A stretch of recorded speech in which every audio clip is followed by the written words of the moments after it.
เนี่ยครับมะกรูดอันนี้ก็ได้3 แถวครับแนมบ่ทันเห็นปานใดดอกแล้วก็ปลูกไว้อีกหม่องหนึงปลูกเฟี้ยงไว้อยู่เดี๋ยวสิพาไปเบิ่งครับเนี่ยวันนี้ก็ปลูกแต่ว่าปลูกเฟี้ยงไว้ครับปลูกเฟี้ยงไว้แล้วเอาแนวอ้อมไว้ย่านไก่มันมาเคลียร์หม่องเมื่อกี้บ่ทันได้มีแนวอ้อม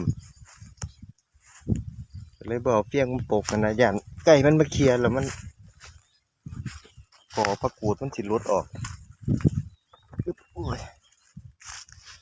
เบิ่งก่อนโอ้นี่ก็ซื่นดีได้พี่น้องยอดแข็งเป๊ะ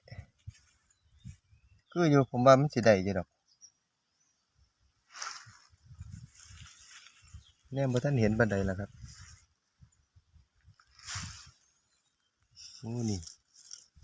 ก็เป็นเขียวๆขึ้นอยู่เนี่ยๆๆกำลังตุปุตุปิขึ้นนะครับ